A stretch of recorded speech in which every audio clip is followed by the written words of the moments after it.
ये जो इस बार जो ऑप सिंदूर हुआ इसमें कुछ बातें ऐसी हुई जो कि जिसको हम कह सकते हैं कि not according to script. Not according to script की जगह बहुत सी नई-नई चीज़ें हुई और एक बात फिर उसके बाद एक मोदी डॉक्ट्रिन आया जो कहते हैं कि साहब कि हम न्यूक्लियर ब्लैकमेल के आगे हम नहीं झुकेंगे। अब ये न्यूक्लियर ब्लैकमेल के आगे नहीं झुकेंगे और न्यूक्लियर के अम्ब्रेला के तहत हम टेररिज़्म को नहीं पनपने देंगे, आपको अंदर जाके ठोकेंगे और एक जगह नहीं आपको 20 जगह ठोकेंगे और साथ में एक न्यूक्लियर डॉक्ट्रिन भी बना हुआ है, जो कहता है नो फर्स्ट यूज़। और उसके बाद हमने और भी सुना कि उम, कि एक उसमें जो थोड़ी-सी वेगनेस भी डाल दी गई कि नहीं नो फर्स्ट यूज़ का मतलब ये नहीं है कि प्रीएम्प्टिव नहीं कर सकते। तो where is our nuclear doctrine now? कहाँ है हमारा न्यूक्लियर डॉक्ट्रिन? और ख़ास तौर से तब जब उधर से बैलिस्टिक मिसाइल फायर हो रही है, उसको हम बीच में इंटरसेप्ट कर रहे हैं, तो हमें क्या पता कि उस पे न्यूक्लियर वॉरहेड था या नहीं था? संजय, मैं बधाई देना चाहता हूँ कि ये जो सवाल आप अ, उठाए हैं, ये even military war game brainstorming में इस किस्म के सवाल किसी के दिमाग में आता नहीं है। और ये क्लासिफाइड सब्जेक्ट है, बट फिर भी हमारे लोगों को पता होना निहायत ही आवश्यक है। चंद एक चीज़ें आपके सवाल में 2-3 पहलू हैं। सबसे पहला पहलू है ऑपरेशन सिंदूर। ये मैं ज़रूरी समझता हूँ, लोगों को समझना चाहिए। ऑपरेशन सिंदूर 6-7 मई 2025 को शुरू नहीं हुई। इसकी शुरू हुई थी जब कारगिल में लड़ाई हुई थी ना, तब से। या ओके। उससे पहले भी आप ले सकते हैं। जो जम्मू कश्मीर के इतिहास को जानते हैं, शायद वो लोग डॉट्स को अच्छी तरह वो जोड़ पाएँगे। लेकिन मैं थोड़ा-सा एक बाउंड्री रिस्ट्रिक्ट करना चाहता हूँ, कारगिल तक आप सीमित रखिए। और कारगिल के आगे जो हुआ है 25 साल या जितना 23-24 साल, आप जहाँ से भी गिनती करते हैं। कारगिल क्योंकि मैं 99 से गिनती करता हूँ, कोई-कोई लोग 2001 से गिनती करते हैं। अ, मैं इसलिए कह रहा हूँ कि कारगिल का जो उन्होंने एक फ़ॉल्स प्रोपेगेंडा नाम ये दिया था कि मुजाहिदीन आके कारगिल को कैप्चर किए हैं, फ़ौज को कुछ लेना-देना नहीं है। और बाद में ये साबित हो गया कि 8 एनएलआई, नॉर्दर्न लाइट इन्फेंट्री, एक रेगुलर इन्फेंट्री बटालियन है, ये मुजाहिदों के साथ कारगिल पे आके कैप्चर किए थे। एक पॉइंट को मैं हाइलाइट करना चाहता हूँ। दूसरा, और माइंड यू, उससे पहले कोई साल 3-4 और लड़ाई हो चुके हैं। 47-48, उसके बाद 65 की लड़ाई। 65 2 पहलू में थे। अप्रैल के महीने हो गया था वो कच्छ वाला। कच्छ वाला, हुँ। उसके बाद सितंबर में हुआ। फिर आप 71 की लड़ाई ले लीजिए। और कारगिल लड़ाई होने से पहले आप देखिए सियाचिन में क्या हुआ था, सबको मालूम है। पाकिस्तान के साथ हम प्रीएम्प्ट करके जाके गए थे। और इसी तरह जम्मू कश्मीर का जो शुरुआत है, ये अप्स एंड डाउन्स, एक साइन एंड कॉस थीटा की तरह हुँ। वायलेंस लेवल बढ़ते गया और उतरते गया।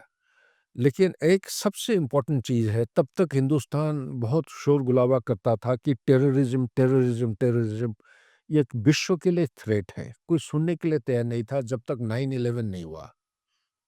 तब भी मैं भी आज हैरान हूँ, 9/11 के बाद आज भी एक सुपर पावर होने के नाते जो एक एहसास होना चाहिए, विषय की जो गंभीरता लेना चाहिए, वो नहीं हो रहा है। तो और दूसरा चीज़ मैं ये कहना चाहता हूँ, कारगिल के टाइम में यही यूएसए, उन्होंने जो जीपीएस, ग्लोबल पोजिशनिंग सिस्टम, इसका कनेक्टिविटी को उन्होंने काट दिया था। हुँ, हुँ, हुँ, हुँ, हुँ। जिसकी वजह से मैं वो कारगिल लड़ाई में मैं भी हिस्सा लिया हूँ, अच्छा, सियाचिन ग्लेशियर में। ओके। तो जब आपका जो मेन इंस्ट्रूमेंट, जैसे कि आप गाड़ी चला रहे हैं जयपुर सिटी में, अगर आपका जीपीएस चला जाता है, हम इतने डिपेंडेंट हो गए हैं कि उसके बिना आप इधर-उधर हो जाएँगे, सही जगह जा जा नहीं पाएँगे। तो वही मुसीबत, लेकिन फ़ॉर्च्यूनेटली इंडियन आर्मी एक मैं कहूँगा one of the best armies in the world. हमारे पास जो पुराने सिस्टम है कॉम्पास, मैप स्टडी करके ऑब्जेक्टिव तक हम सही पहुंचने में बहुत सफलता हासिल किए थे।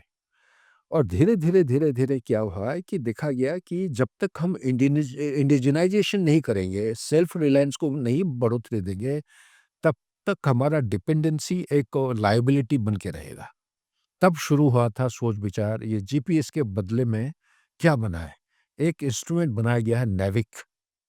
जी और हाँ। नेविक एक ऐसा इंस्ट्रूमेंट है, आपको ओपन सिस्टम में सोर्सेस में मिलेगा, उसका जो मीन पॉइंट ऑफ इम्पैक्ट या circular error of probability 3 metre लिखा हुआ मिलेगा आपको। जी। जीपीएस का होता है 5 मीटर, ये हुँ, तो अमेरिकन। बट मैं आपको बता रहा हूँ, मेरे तजुर्बा आपके चैनल में मैंने जनरल राजीव नारायण साहब को भी बोलते हुए सुना है, वो खुद उन्होंने कंडक्ट किए हैं test, BrahMos and other such missiles. हमारा ये नेविक सिस्टम ऐसा है, अ, हिंदुस्तान का हर नागरिक को छाती मतलब फ़ख्र होगा सुन के कि ये 3 मीटर नहीं, ये 1 मीटर से भी कम है। मैं इसी को ये कर रहा हूँ क्योंकि ये जो ऑपरेशन सिंदूर की लड़ाई आप कह रहे हैं, it is a departure from उससे पहले जो हमले हुए हैं। आप उरी की बात करिए 2016 के बाद, या आप 2019 की बात करिए जब पुलवामा में हमारे 40 बहादुर सीआरपीएफ के जवान गुज़र गए। उरी का क्या था? मैं कारगिल का उदाहरण इसलिए लिया हूँ क्योंकि उस समय हिंदुस्तान के जो सैनिक हैं, उसका हाथ पीछे बाँधे हुए थे। हम लड़ाई के लिए गए, जीते उधर। एलओसी नहीं क्रॉस करेंगे। करेक्ट। उसके बाद उरी में क्या हुआ? हम एलओसी को पार किए, हुँ, सर्जिकल स्ट्राइक हुआ।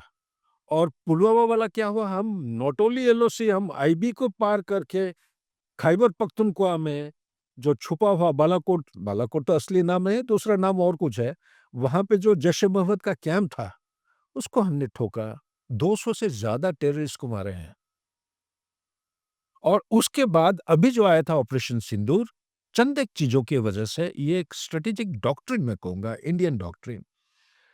जब तक उरी नहीं हुआ था, तब तक एक स्ट्रैटेजिक रिस्ट्रेंट हम फॉलो करते थे।